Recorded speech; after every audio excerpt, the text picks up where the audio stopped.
सुख संपदम सत्बुद्धि विनाशाय दीप ज्योति। जसपुर और सर आपसे निवेदन है कि बच्चों को आप आशीर्वाद प्रदान करें और पूरी योजना पर आप प्रकाश डालें। Thank you. आदरणीय मंच पे उपस्थित आज के कार्यक्रम में आए हुए सारे डिग्निटरीज, पुलिस डिपार्टमेंट के हमारे साथी, स्कूल के अध्यापकगण और मेरे सामने बैठे हुए बच्चों, अभी तक यहाँ पर वक्ताओं ने अपने वक्तव्य के माध्यम से बातें रखी और कलाकारों ने अपनी कला का प्रदर्शन किया। मैं सोचता हूँ कि इस विषय पर जितनी बातें करनी थी सारी बातें हो चुकी हैं और आप लोग काफी थक भी गए। जैसे किसी की आवाज आई यस सर, तो मैं चाहता हूं कि बच्चे लोग एक बार सब लोग अपनी जगह खड़े हो जाओ। थोड़ा रिलैक्स फील करो अपने आप को।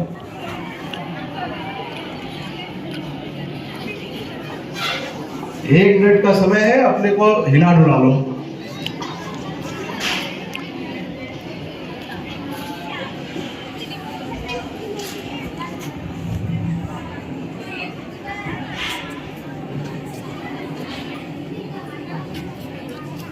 सब लोग रिलैक्स हो गए? बैठने के लिए बोलूं? बैठ जाओ।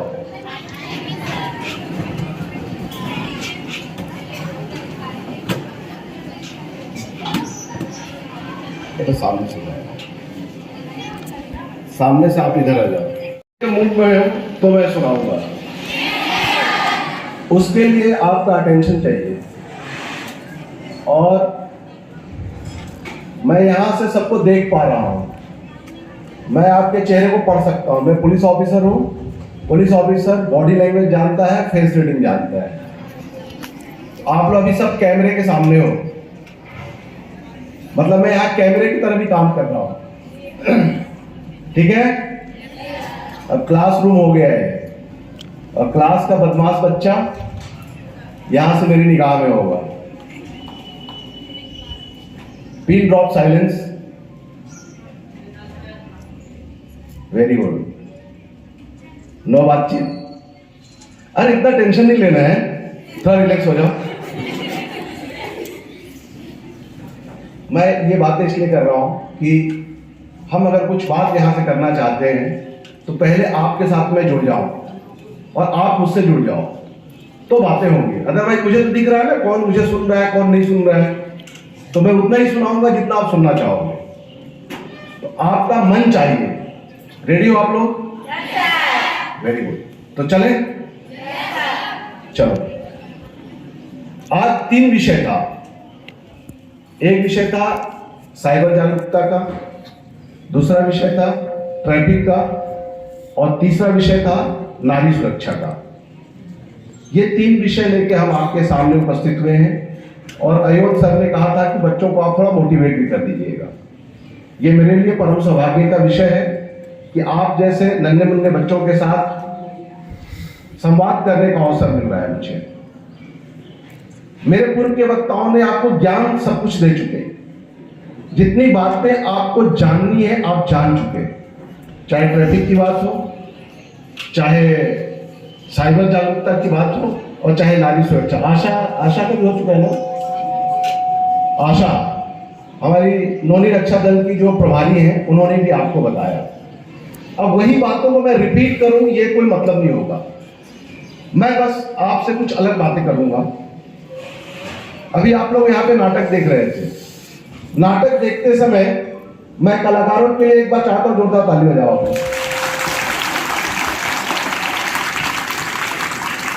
यहां जितने भी कलाकारों ने प्रदर्शन दिया सबके सब निश्चित रूप से उनके भीतर कला का तत्व था।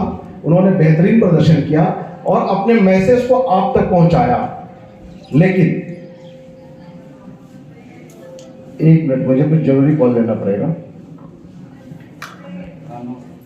आ गया हूं और यहां से दिख रहा है मुझे कौन बदमाशी कर रहा है।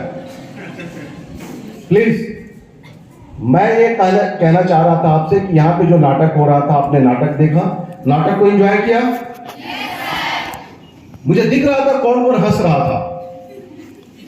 नहीं, हंसना बुरी बात नहीं है, हंसने के लिए शर्माना भी नहीं है, बट मैं आपको एक दूसरी बात कहने जा रहा हूं। जो कुछ भी वहां पे हो रहा था, आप सोचो, जरा कल्पना करो, ये वाकई में सड़क पे ऐसा एक्सीडेंट हो जाए, लोग मर जाए, तो हम में से कितने लोग हैं जो उस समय हंसेंगे? कोई है? ठीक है, वो एक आपको पता था कि ये सब एक्टिंग है, लेकिन इस एक्टिंग के माध्यम से एक संदेश देने की कोशिश की जा रही थी। अब आप सोचना उस बात को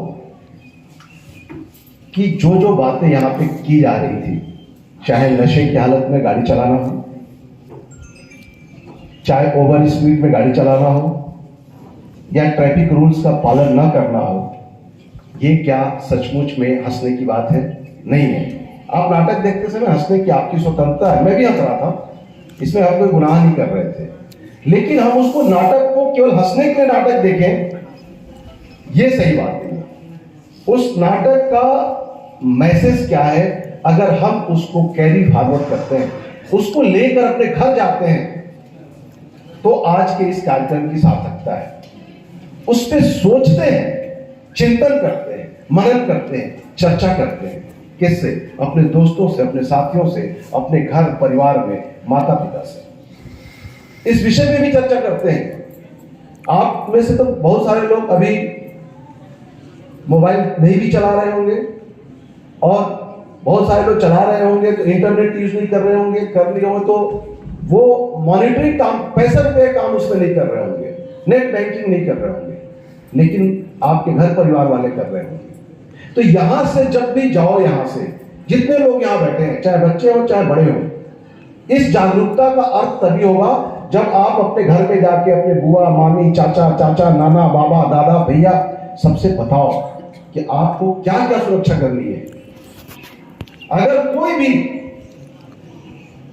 जितने भी फ्रॉड होते हैं, जितने भी अपराध होते हैं, ये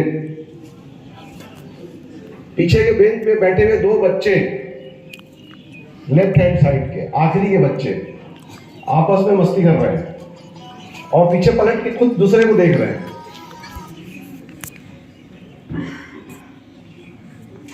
उन बच्चों को बताइए, इधर ध्यान देंगे। स्काउट गाइड के बच्चा जो खड़ा है वहां, प्लीज अटेंशन, लास्ट बेंच पे। चलो हो गया, चलो। अब मैं यही कह रहा हूं, मैं आपको देख रहा हूं, तो बी केयरफुल। मैं पुलिस वाले की तरह डरना नहीं है आपको, ये पुलिस वाले का ऑर्डर नहीं है।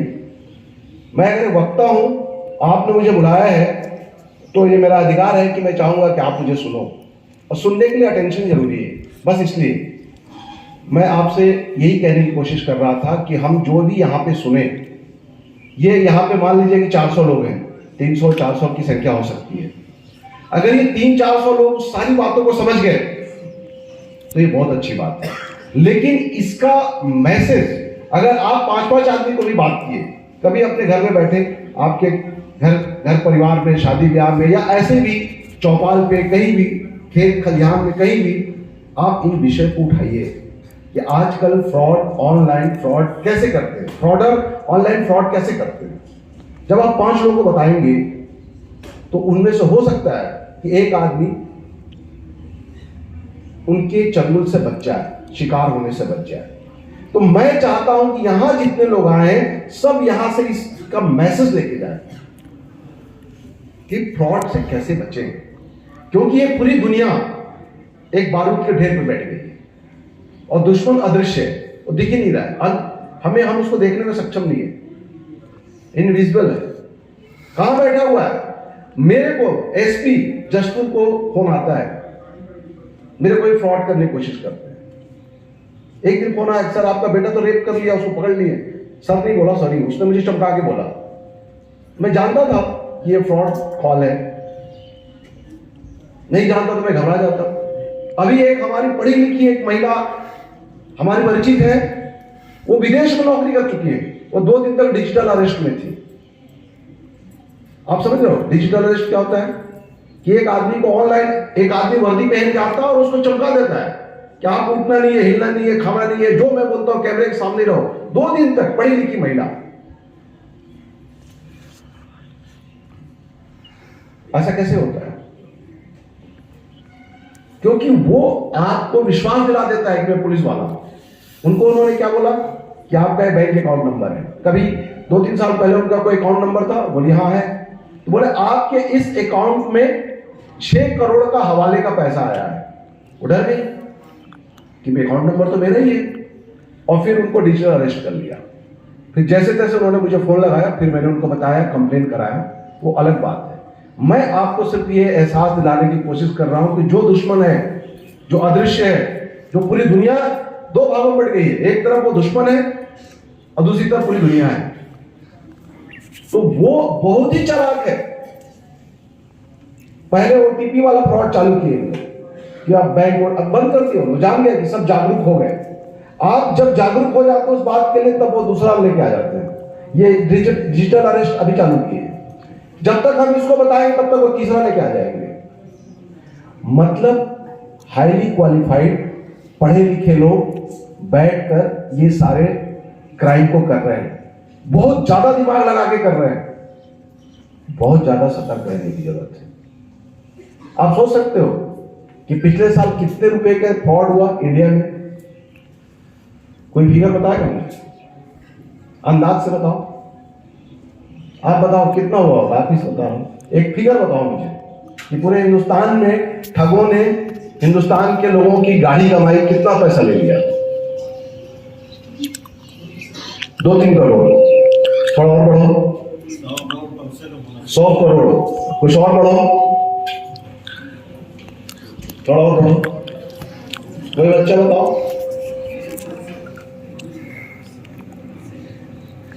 बताओ बताओ। 80 तो पहले 100 हो चुका है। मैं बताता हूं आपको, you can't believe, 25,000 crore, 25,000 crore रुपया लोगों की जेब से चला गया। और मेरे को जो फोन कर रहा है वो पकड़ा भी नहीं रहा है। क्यों? वो कॉन्फिडेंट है कि मैं नहीं पकड़ाऊंगा, वो यहां है ही नहीं, इंडिया में नहीं है। ये सारे क्राइम वियतनाम, लाओस, कंबोडिया और चाइना में बैठ के किए जा रहे हैं। हमारे इंडिया में एजेंट बस होते हैं। हम अगर किसी को पकड़ते हैं, बैंक अकाउंट तक जाते हैं जिस अकाउंट में ट्रांजैक्शन हुआ है, ज्यादा से ज्यादा। अभी अहमदाबाद पुलिस ने वियतनाम से पकड़ के ले आई उनको। तो ये सारे इंटरनेट कॉल से, वीपीएन से बात हो रही है।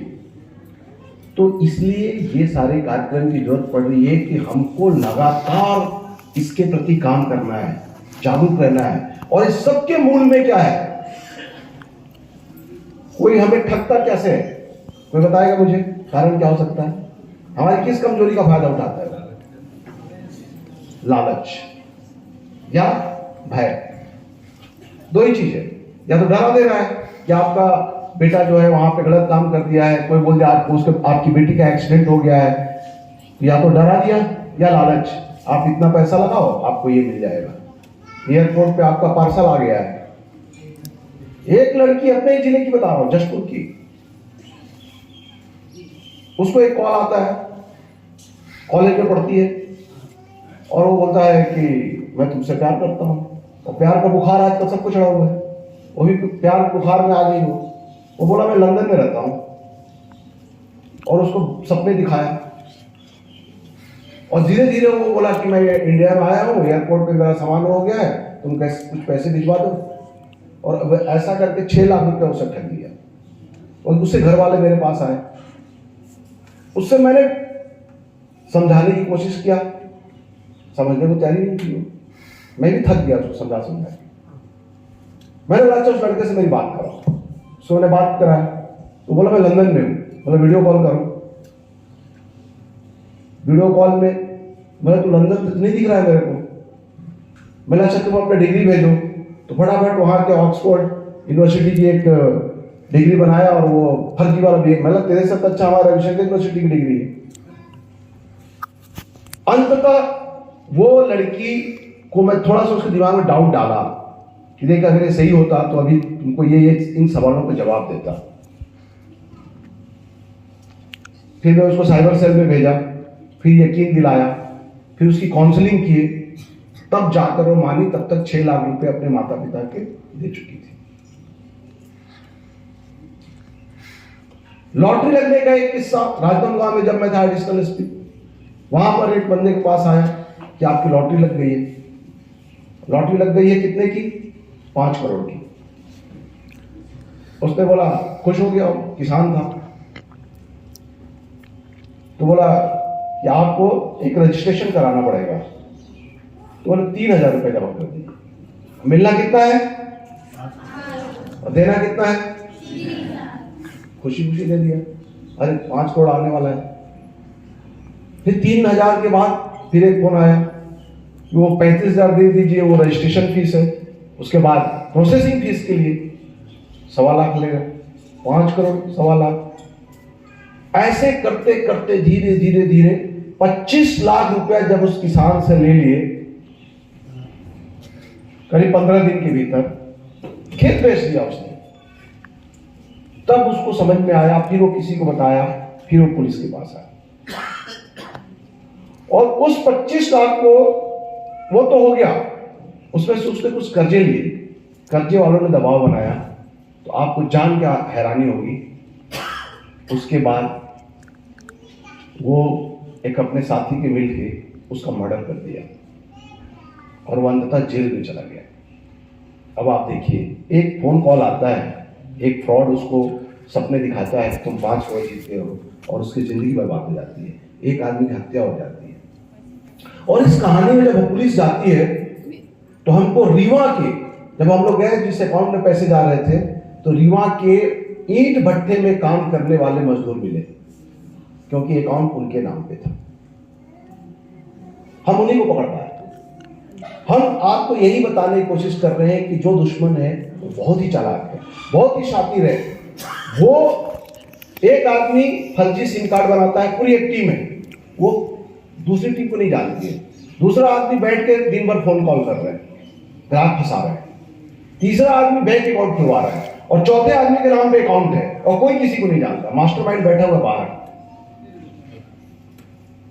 तो पूरी दुनिया, आप मान के चलिए कि एक वॉर, हम लोग एक युद्ध में हैं और इसका समाधान यही है कि हम ज्यादा से ज्यादा अपने आप को सतर्क कर पाए, अपने लोगों को जागरूक कर पाए कि लालच में नहीं आना है, भय में नहीं आना है। इसका कारण यही है, डरना नहीं है, लड़ना है। एक तो ये विषय, बहुत लेट हो गया है, शॉर्ट में सभी विषय पे चले। दूसरा विषय था, इसमें तो आप लोग, आपके चेहरे बता रहे हैं कि आप लोग गंभीर हो चुके हो। थोड़ा रिलैक्स हो जाओ, डरना नहीं है। क्या करना है? लड़ना है। लड़ने के हमारा हथियार क्या है? जागरूकता, अवेयरनेस। तो मैं विश्वास करूं कि आज जितने बच्चे बैठे हैं सब इस बात के लिए आश्वस्त करते हैं कि आज के बाद हम किसी भी प्रकार के कॉल आ जाए, लिंक आ जाए, उसको टच करने के पहले, उससे बात करने के पहले, पैसा ट्रांजैक्शन करने के पहले 10 बार सोचेंगे और यहां से जाने के बाद अपने घर परिवार, दोस्त साथी सबसे इस विषय पे चर्चा करेंगे। आश्वस्त हो जाऊं मैं? बच्चे हाँ बोलो। Thank you. अब आते हैं दूसरे विषय पे। दूसरा विषय क्या था हमारा? ट्रैफिक। अभी आपको ट्रैफिक के इंचार्ज मंजू मैम ने बताया कि कितने लोग मर गए? 341 लोग। साल जाते जाते, पिछले साल 256 लोग मरे थे, उसके पहले 205 तो मरे थे, लेकिन वो 205 कोविड का साल था। इस साल 256 से इस साल मरने वाले की संख्या 341 नहीं हुआ, एक्चुअली 344 हो गई, क्योंकि साल जाते जाते 10 बजे रात को ये तबकरा के पास में एक ट्रक खराब हो गई, ट्रक खड़ी थी, 4 बच्चे नशे की हालत में एक ही गाड़ी पे चारों जाके ट्रक में घुस गए। ये साल जाते जाते मैं तो सिर पकड़ लिया कि जाते जाते भी ये साल हाथ में चोट लेके गया। 2 बच्चे स्पॉट पे खत्म हो गए और 1 बच्चा हॉस्पिटल में खत्म हो गया। आप बताइए, क्या हमारा जीवन, हमारे बच्चों का जीवन या किसी का भी जीवन सड़क पे यूं ही खत्म कर देने के लिए? तो इसके लिए क्या जरूरत है? आपको पता है पूरे देश में 1 साल में कितने लोग मर जाते हैं सड़क पे? 15 लाख लोग। आप बताओ, किसी युद्ध में, किसी नक्सली समस्या में, आतंकवादी समस्या में, सुनामी में, इवन मैं तो कहता हूं कि कोविड में भी इतने लोग नहीं मरे, बाढ़ तूफान में भी इतने लोग नहीं मरते जितना कि सड़क पर मर जाते हैं। ये भयावह चिंता का विषय है। जैसे जैसे सड़क अच्छी होती जा रही है, हमारे जिले में आपको पता है मरने वाले की संख्या क्यों बढ़ गई? क्योंकि सड़कें अच्छी हो गई। तो सड़कें खराब कर देते हैं अपन सभी, तोड़ दे चल के।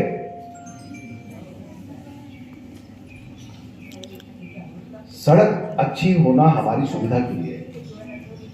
सड़क पे ठीक से चलना ये हमारा अनुशासन है, और ये अनुशासन तब होगा जब हम सब लोग ट्रैफिक नियम के प्रति सजग होंगे। तो लड़कियां तो फिर भी बहुत समझदार होती हैं इस मामले में, नहीं वैसे सभी मामले में होती है। लेकिन जो पीछे लड़के बैठे हुए हैं, या इस स्कूल में भी तो आते हो तो बाइक से कुछ लोग आते हैं ना, तो एक दिन पुलिस को मैं भेजता हूं, देखता हूं कितने लोग के पास लाइसेंस है और कितने लोग अपने गाड़ी में साइलेंसर फिट कराए हुए हैं, कितने लोग 3 सवारी आते हैं, कितने लोग हेलमेट पहन के आते हैं, कितने लोग 4 व्हीलर में सीट बेल्ट लगाते हैं। छोटी छोटी सावधानियां हैं। नशे की हालत में गाड़ी चलाना, आपको पता है जुर्माना कितना है? 10,000 रुपये। पहले मुझे बहुत दया आती थी, बोले यार 10,000 रुपये लग जाता है। तो पूरे साल भर में हमने बहुत कम कार्रवाई की, लेकिन इतने लोग मर गए तो मुझे लगा कि अब मेरे अंदर की दया को मैं ही मार देता हूं। अपने अंदर की दया को मार दिया, और अभी ये साल के 10 दिन हुए ना, तो अभी हमने, आज तुम 6 की हो ना, कल 10 था, तो 32 लोगों के खिलाफ कार्रवाई हो चुकी, 10,000 रुपये फाइन। तो आप सबको बताइए कि अब नशा की गाड़ी जो नशा करके चलाएगा पकड़ाएगा 10,000 रुपया उसका फाइन, और किसी का फोन नहीं सुनने वाला मैं। अभी एक नेताजी फोन भी किए थे मुझे, मित्र भी है हमारे, उन्होंने बोला अरे सर छोड़ दीजिए। बोला इसकी हालत दिखाऊं आपको वीडियो कॉल करके, कितने मस्ती में है ये गाड़ी चला रहे हैं। इसका तो पता नहीं क्या हो गया, दूसरे को भाई कोई कार लेके आ रहा है, कोई बाइक लेके आ रहा है, ये पिया हुआ लहरा गाड़ी चलाएगा, उसे टकरा के दूसरा भी तो इसके कारण उसकी जान जा सकती है। अरे बोले सर फिर भी छोड़ दीजिए, बड़ा गरीब है। बोला गाड़ी तो महंगी लेके चल रहा है। अरे सर गांव वाले हैं, बेचारे हैं, तो बोला दया आ रही है मेरे को, बोला उन्होंने। बोला दया आ रही है तो दया तो मुझे भी आ रही है। एक काम करते हैं 5,000 रुपये आप दो, 5,000 मैं देता हूँ। उनकी दया खत्म हो गई, फोन काट दिया। मतलब भाई दया आती है तो चलो एक काम करते हैं 5,000 रुपये दे देते हैं, चालान तो मैं करूंगा फिर भी। उसने चालान किया। तो मैं यही कहने की कोशिश कर रहा हूं कि अब मैं छोड़ने वाला नहीं, क्योंकि मुझे लगता था वाकई 10,000 रुपये बहुत ज्यादा होता है, लेकिन जान की कीमत उससे भी ज्यादा है। ठीक है, चलो इस विषय पे भी बहुत कुछ नाटक के माध्यम से आप लोगों ने देख लिया है। अब एक तीसरा और आखिरी विषय, थक गए हो आप लोग बहुत देर से, बहुत लोग यहाँ खड़े होकर आपको टॉर्चर कर रहे हैं, तो ये आखिरी टॉर्चर का क्लास है आप लोगों का। तीसरा विषय नारी सुरक्षा। इस जिले में हमें यहाँ बहुत बड़े बड़े क्राइम तो नहीं होते हैं।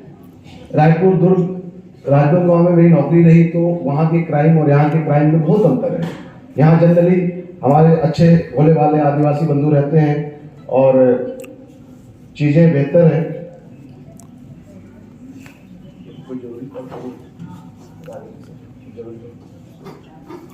इधर ध्यान दो, मुझे पता है सब लोग का ध्यान चला गया। तो यहां पर जो क्राइम है उसमें एक बहुत बड़ी एनर्जी हमारी किस चीज में लगती है? नारी सुरक्षा पे। नारी सुरक्षा क्या है? कानून के अभाव में बहुत सारी 18 साल से कम की बच्चियां और 18 साल से कम के बच्चे, 21 साल से कम के बच्चे लड़कियों के साथ प्यार मोहब्बत के चक्कर में उसको लेकर भाग जाते हैं। और मुझे बहुत दुख होता है दुख इसलिए नहीं होता है कि उनका प्यार में, दुख इसलिए होता है कि हम विलेन बन जाते हैं उनके प्यार में। लेकिन बट अब पुलिस वाले हैं तो काम ही हमारा वही है। बट दुख इस बात का होता है कि बच्चे जानकारी के अभाव में, कानून नहीं जानते हैं, इसके अभाव में 18 साल से कम की लड़की को लेके अगर कोई भाग जाता है शादी करने के लिए या जैसे भी संबंध में, तो हमें मजबूरी में उसके खिलाफ अपराध कायम करना पड़ता है, क्योंकि सुप्रीम कोर्ट का गाइडलाइन है, कानून है कि 18 साल से कम की बच्ची अगर जाती है, भले वो अकेले भी चली जाए, तो भी हमें अपराध कायम करना पड़ता है अज्ञात व्यक्ति के खिलाफ। फिर हम पता करते हैं कौन लेके गया, तो उसको फिर हम पकड़ के लाते हैं, उसको जेल भेजते हैं। और 95% केस में वो उनका प्रेम संबंध होता है और वो उनका प्रेमी चला जाता है। कानून नहीं जानता है कि उसकी एज 21 साल हुई है, लड़की की एज 21 साल 18 साल में हुई है, और वो चला जाता है। इस वक्त मेरी टीम एक हैदराबाद में है, एक मुंबई में, एक गोवा में जाएगी, उनको पकड़ के ले आएगी, लड़का जेल चला जाएगा।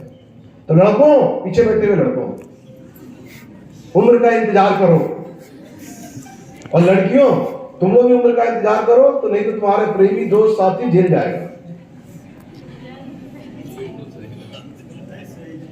ये बहुत दुख होता है मुझे, कितना केस बच्चे आते हैं, पकड़ के लाते हैं, हमको जेल भेजना पड़ता है। तो ये सारी चीजें जानकारियां। दूसरा, ये तो मुझे लगा कि ये मैं आपको बताऊं। दूसरी बात, नारी सुरक्षा को लेकर बहुत सारी बातें बताई गई।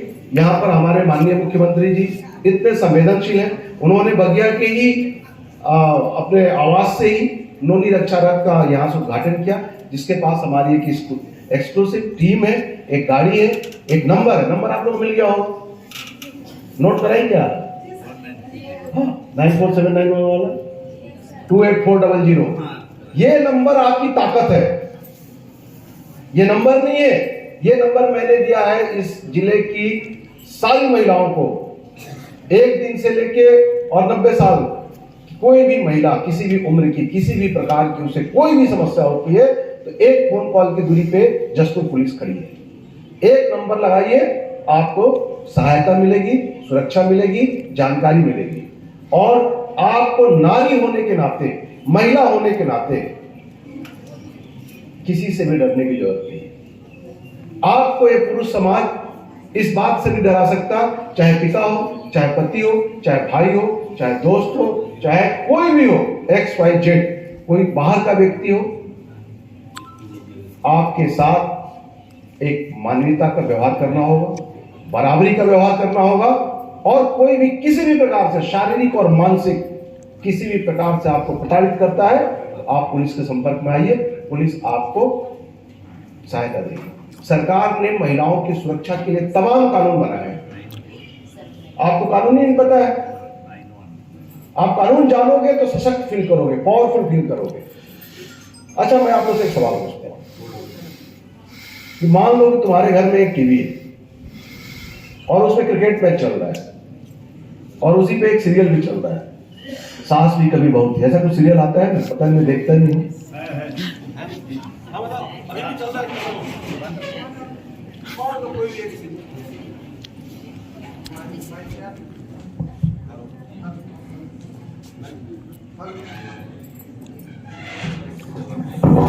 कौन ही आ गया भाषण में? चलो आप गंभीर हो जाओ इस विषय पे, अब कानून सिखाता हूं आपको।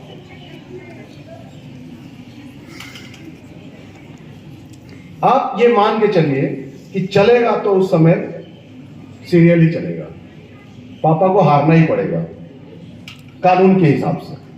अब बोलो कैसे? कौन सा कानून?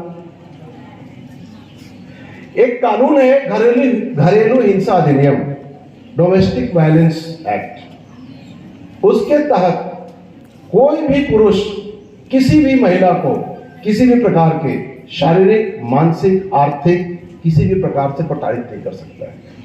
तो ये भी एक प्रताड़ना है।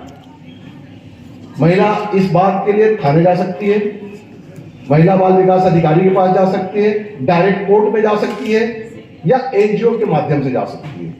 और ये मैं कोई मजाक में बात नहीं बोल रहा हूं, मैं सिर्फ आपको ये बताने की कोशिश कर रहा हूं कि महिलाओं को कानून ने कितना सशक्त बनाया है। ये तो एक उदाहरण था। किसी भी प्रकार से महिला को शोषित नहीं किया जा सकता, उसको उसके अधिकारों से वंचित नहीं किया जा सकता, सिर्फ इसलिए कि वो एक महिला है। तो पॉइंट क्लियर है? यहां बैठे हुए पुरुषों को यहां से डर के जाना है, क्योंकि मैं खुद अपनी बीवी से डरता हूं। इसलिए डरता हूं, क्यों डरता हूं? क्योंकि मैं पुलिस वाला हूं ना, मैं कानून जानता हूं। मैं जानता हूं कि ज्यादा कुछ किया तो ये मेरे खिलाफ कंप्लेन कर देगी। ये आशा बैठी हुई है, मेरे को बुला लेगी बयान देने के लिए, एसपी साहब आओ बयान दो, तो मैं तो बोल देता हूं सीरियल ही चला लो।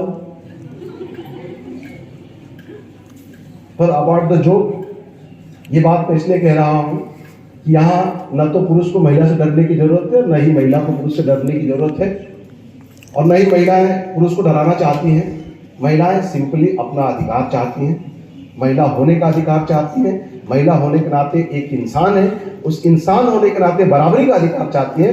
हम पुरुष सदियों से महिलाओं को अधिकारों से वंचित किए हैं। समय आ चुका है कि हम महिला को उसका उचित अधिकार देते हैं। किसी को किसी से डरने और डराने की जरूरत नहीं है, सिंपल सी बात है। और ये काम सदियों से नहीं हुआ है, इसलिए भारत की सरकार, भारत की संसद महिलाओं के हित में कानून बनाई है। आवश्यकता इस बात की है कि आपको कानून जानना है, उस कानून को समय पर उपयोग करना है, न कि दुरुपयोग। महिलाएं बहुत दुरुपयोग भी करने लगी हैं। कई ऐसे पुरुषों को जेल भेज दी जो गलती नहीं किए थे बेचारे, तो कृपया करके वो भी ध्यान रखें। ये एक अलग विषय है, इसमें कभी बात करेंगे। तो मैं तीनों विषय को हल्का हल्का करके मैं आप तक बातों खत्म कर दिया। बाकी अब चौथा विषय, जो लास्ट विषय आपसे जुड़ा हुआ है, कि आप सब लोग ये जनवरी में आ चुके हो, अभी आपका एग्जाम शुरू होने वाला है। तो ये सारी चीजें आपको आपके स्कूल के बारे में सर ने बताया। बहुत एनर्जेटिक व्यक्ति हैं और लगातार ये कोशिश कर रहे हैं कि ये आपके प्रिंसिपल साहब और आपके प्राध्यापक, ये गौरव का विषय है कि ये स्कूल मॉडल स्कूल बनने जा रहा है। माननीय मुख्यमंत्री जी यहाँ पे आए थे, पिछली बार मैं आया था स्कूल में। मैं चाहता हूँ कि आप सब अपने जीवन के प्रति, अपने कैरियर के प्रति और एक अच्छे नागरिक होने के प्रति सतर्क रहें, सजग रहें। आपके स्कूल, आपके प्राध्यापक, आपके माता पिता सब इस काम में लगे हुए हैं। पुलिस डिपार्टमेंट आपके साथ सदैव है।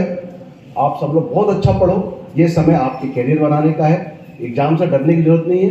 एग्जाम से कौन डरता है? जो तैयारी नहीं करता है। और हर कोई पढ़ लिख के फर्स्ट ही नहीं आएगा ना। पढ़ लिख के उसको इंजीनियर डॉक्टर ही नहीं बनना है। कोई जरूरी नहीं है कि आप पढ़ लिख के नौकरी ही करो। सबसे पहले पढ़ लिख कर अपने एक कैरियर चुनो। वो कैरियर खेती भी हो सकता है। साइंटिफिक ढंग से खेती करोगे तो आजकल नौकरी वालों ज्यादा लोग कमा रहे हैं। बहुत अच्छा बिजनेस करोगे, वो भी बहुत अच्छा कमा रहे हैं। या तो नौकरी करो अपनी चॉइस के हिसाब से, बिजनेस करो, खेती करो, कुछ भी करो, लेकिन सबसे पहले एक अच्छा इंसान बनो। एक अच्छा इंसान बनो।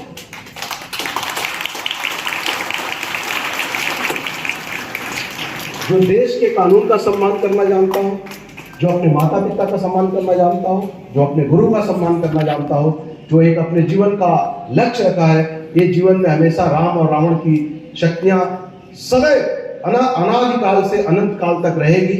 आपको चूज करना है कि आप रावण की टीम में खड़े होगे कि राम की टीम में खड़े होगे। और राम और रावण कहीं बाहर नहीं है, आपके मन के भीतर ही है। बस 4 लाइन मैं कविताएं लिखता हूं। कभी 4 लाइन लिखा था, आप सबको पहली बार सुना रहा हूं। मैंने कभी ये कविता कभी सुनाई भी नहीं। ऐसे ही मुझे कभी लिखा था, आज अवसर है। 4 लाइन आपके लिए, बच्चों के लिए। तो तुम लोग कविता सुनने के लिए तैयार हो?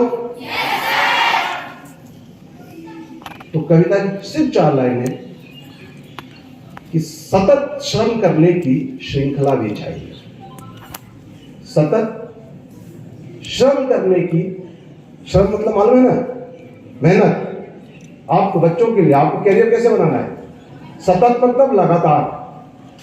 कि सतत श्रम करने की श्रृंखला भी चाहिए, खुद को तराशने की अद्भुत कला भी चाहिए। फिर जोश हो, जुनून हो, खुद पे बड़ा यकीन हो, उड़ने के लिए पंख और हौसला भी चाहिए। उड़ने के लिए पंख और हौसला भी चाहिए। Thank you very much. बहुत धन्यवाद सर। तरफ से शपथ है कि मैं शपथ लेता हूं कि मैं बिना ड्राइविंग लाइसेंस के वाहन नहीं चलाऊंगा, न ही परिजनों को चलाने दूंगा। मैं शपथ लेता हूँ कि मैं अपने वाहन को बिना हेलमेट, बिना सीट बेल्ट के नहीं चलाऊंगा। मैं शपथ लेता हूँ कि मैं अपने वाहन को निर्धारित पार्किंग में ही खड़ा करूंगा। मैं शपथ लेता हूँ कि मैं अपने वाहन को निर्धारित गति से चलाऊंगा। मैं यह शपथ लेता हूँ कि मैं एम्बुलेंस को जाने में प्राथमिकता दूंगा। मैं शपथ लेता हूँ मैं अपने वाहन से स्टंट नहीं करूंगा। मैं शपथ लेता हूँ कि अपने वाहन चलाते समय मोबाइल का प्रयोग नहीं करूंगा। मैं शपथ लेता हूँ कि नशा करके वाहन नहीं चलाऊंगा। Thank you.